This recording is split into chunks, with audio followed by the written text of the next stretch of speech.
ഞാൻ എന്ത് ചെയ്യാനാളിയാ? ചുമ്മാ ഇരുന്ന് എന്നെ വാവാന്ന് വിളിച്ച ചെല്ലായിരിക്കാൻ എന്റെ പെങ്ങളെ ഒരു ദിവസത്തേക്ക് എന്നെയും കൂടെ ഒന്ന് പ്രേമിക്കും. അതെങ്ങനെയാണ് രണ്ടുപേരും ഒരേ സമയത്ത് അഡ്ജസ്റ്റ് ചെയ്യുന്നത്? അതെനിക്കറിയില്ല.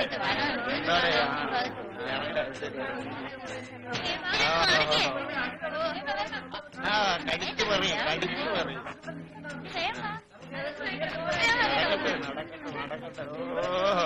എന്തോ റൊമാൻസ്. അയ്യോ പാവം, ഒന്നാമതൊരു കാര്യമായിരുന്നു. ഹീറോ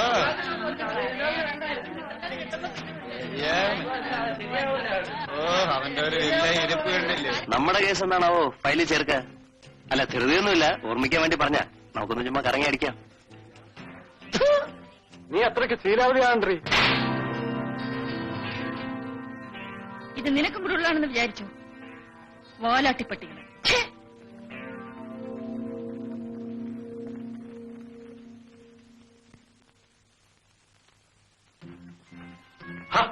നീ എന്നാണ് നെപ്പോളിനെ കൂട്ടിരിക്കുന്നത്? കളയടാ, അവളല്ലെങ്കിൽ മറ്റൊരുത്തി. വർഗീസേ, ഇതെന്റെ ജീവിതത്തിലെ ആദ്യത്തെ അനുഭവമാണ്. ഓ, ഇതിലൊരു പുതുമ എനിക്ക് തോന്നുന്നില്ല. ഏതായാലും അവളുടെ കൈ നല്ല തഴമ്പുണ്ട്. എന്നെ ധിക്കരിച്ചു വരുത്തിയും എന്നോട് മാപ്പ് പറയാതിരുന്നിട്ടില്ല. അറിയാ, നിനക്ക് അവളെ വേണോ? കണ്ണ് മൂടി തുറക്കുന്നതിനകം നിനക്ക് ഞാൻ അവളെ കൊണ്ടുവന്നരാം. അവളായിട്ട് തന്നെ വരും. ഇതിന്റെ പ്രതികാരം ഞാൻ അവളോട് ചെയ്തില്ലെങ്കിൽ. Very good.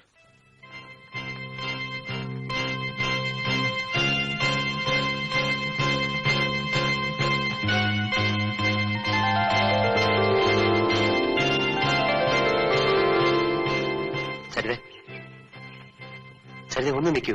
ഇതൊരു ശല്യമായല്ലോ. എനിക്കെന്താ വേണ്ടത്? എനിക്കല്പം സംസാരിക്കാനുണ്ട്. വീട്ടിൽ അമ്മയില്ലേ? ഞാൻ പറയുന്നത് എനിക്കൊന്നും കേൾക്കണ്ട. സരിത, നീ എന്നെ മനസ്സിലാക്കാത്തോണ്ടാ. നോക്ക്, ഈ നാട്ടിൽ ആണുങ്ങളൊക്കെ ഉണ്ട്. വെറുതെ തടി കിടക്കണ്ട.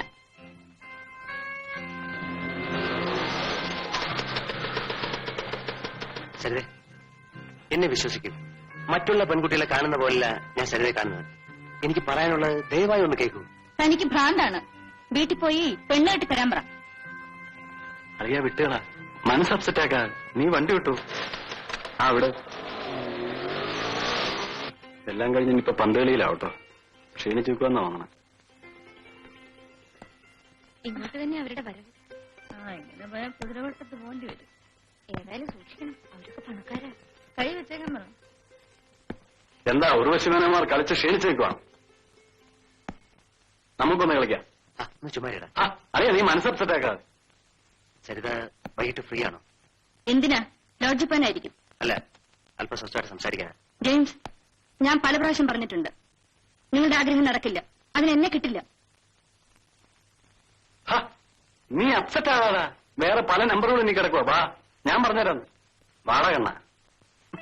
വർഗീസ, വൈകിട്ടത്തെ പരിപാടി? ഇന്ന് മാത്രം ഞാനില്ല, വേറൊരു പരിപാടിയുണ്ട്. അപ്പൊ നീ ജെയിംസ് ജോർജ് ഇല്ലാതെ പോവല്ലേ? കൂടെ പുറപ്പെ നീ അപ്സെറ്റ് ആകാതെ. നിന്നെ അറിയിക്കാതിരിക്കും ഞാൻ.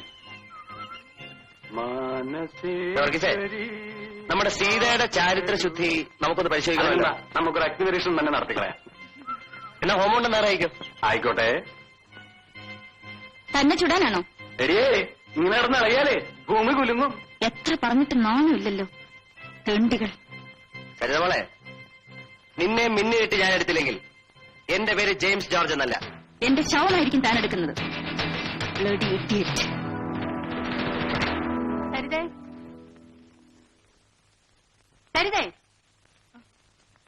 എന്താടോ, താൻ ഈ ലോകത്തൊന്നും അല്ലേ?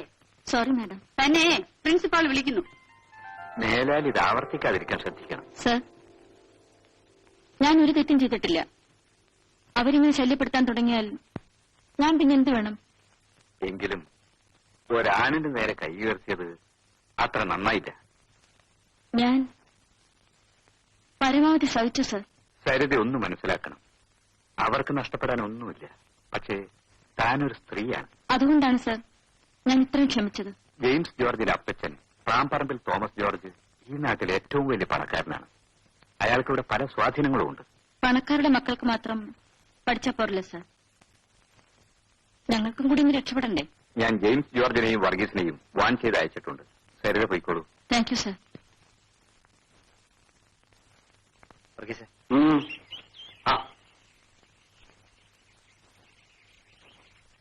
കപ്പ്യാറിന്റെ ഉപദേശം സ്വീകരിച്ചിട്ട് വരുന്നതായിരിക്കും. ഏയ് കുംഭസാരം. ഏത് അധികാരമായ നമുക്കെന്നാ? ശരിക്കും ഏറ്റു. കംപ്ലീറ്റ്ലി അപ്സെറ്റാ മനസ്സ്. ഈ ജെയിംസ് ജോർജിനെ മനസ്സ് വിചാരിച്ചോ യാതൊരു കുഴപ്പമുണ്ടാകത്തില്ല. കേട്ടിട്ടും കേട്ടില്ല എന്നൊരു ഭാവമാ. എന്റെ പൊന്നു ആളെ.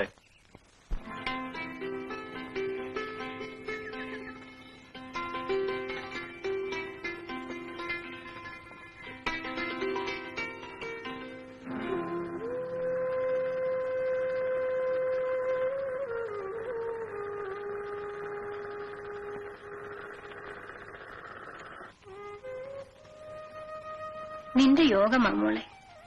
ഏതായാലും ഇത്രയും കാത്തിരുന്നില്ലേ അമ്മേ? ഇനി സരിതയുടെ പഠിപ്പ് കഴിയുന്നത് വരെ എനിക്കൊന്നും ആലോചിക്കണ്ട.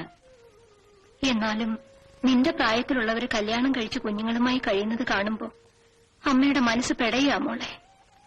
സാരമില്ലമ്മേ, എനിക്കാ ദുഃഖമില്ല.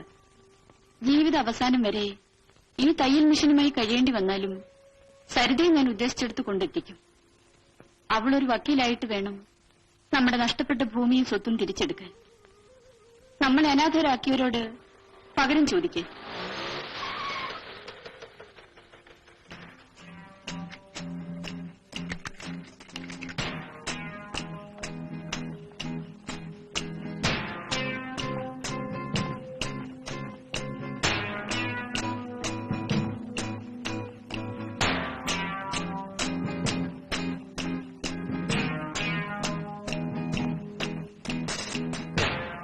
സരിതയുടെ അമ്മയും ചേച്ചിയല്ലേ? ആ, കുഞ്ഞിനെ മനസ്സിലായില്ലല്ലോ. ഞാൻ സരിതയുടെ ക്ലാസ്മേറ്റ്. ഓ, കുഞ്ഞും വക്കീലിനാണോ പഠിക്കുന്നത്? അതെ. ആ, അവളിതുവരെ വന്നില്ല. ഇത് സരിത വരുമ്പോ കൊടുത്തേക്കണേ. എന്താ ഇത്? സരിതയുടെ ഒരു ഫ്രണ്ട് ഇവിടെ ഏൽപ്പിക്കാൻ പറഞ്ഞതാ. ഞാൻ മറ്റേ ആ, ഞാൻ കാപ്പി ഇട്ടുകൊണ്ട് വരാം മോളെ.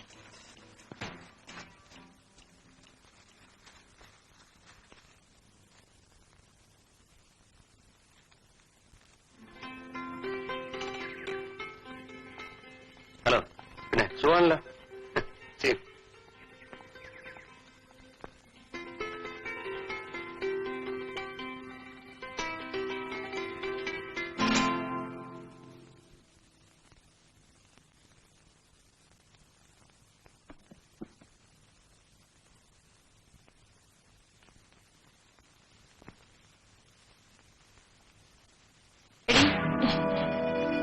ഈ സാരി എങ്ങനെയാ കീറിയത്? എങ്ങനെയാ കീറിയതെന്ന്? എന്റെ സാരി കീറിയില്ലല്ലോ. നീ കള്ളം പറയാനും തുടങ്ങിയല്ലേ? നിന്നെ ഞങ്ങൾ വക്കീലിന് പഠിപ്പിക്കുന്നതേ കള്ളം പറയാനല്ല. കള്ളം പറയുന്നവരെ കൊണ്ട് അത് പറയിപ്പിക്കാതിരിക്കാനാണ്. ചേച്ചി, പിന്നെ നമ്മുടെ രേഖയില്ലേ, രേഖ അവളുടെ കയ്യെ വിദ്യാഭ്യാസം കുറഞ്ഞു പോയതിന്റെ പേരിൽ വയസ്സിന് മൂത്ത് ഞാൻ നിന്റെ അനിയത്തിയാവണമെന്നില്ല. ദാ നിന്റെ ഫ്രണ്ടിന്റെ സമ്മാനം. ഫ്രണ്ട് ഏതാണെന്ന് നിനക്കറിയാമല്ലോ. അതിലും മായം കലർത്താൻ ഉദ്ദേശമുണ്ടോ?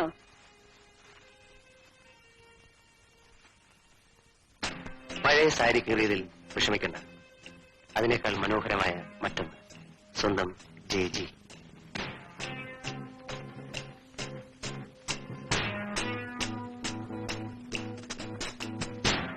അറിവ് കൂടിപ്പോയതുകൊണ്ട് നീ ഇത്രമാത്രം നശിച്ചു പോകുമെന്ന് ഞാൻ കരുതിയില്ല.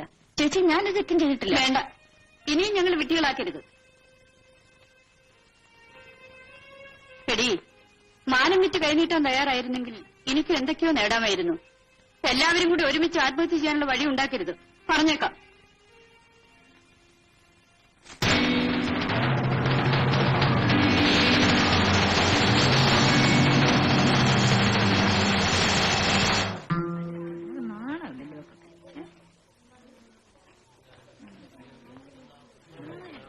സരിതമോളെ, ഞാൻ തന്ന സാരി എങ്ങനെയുണ്ട്? ഇഷ്ടപ്പെട്ടോ? ഇതാ തന്റെ സാരി. എന്നിട്ട് പോടാ.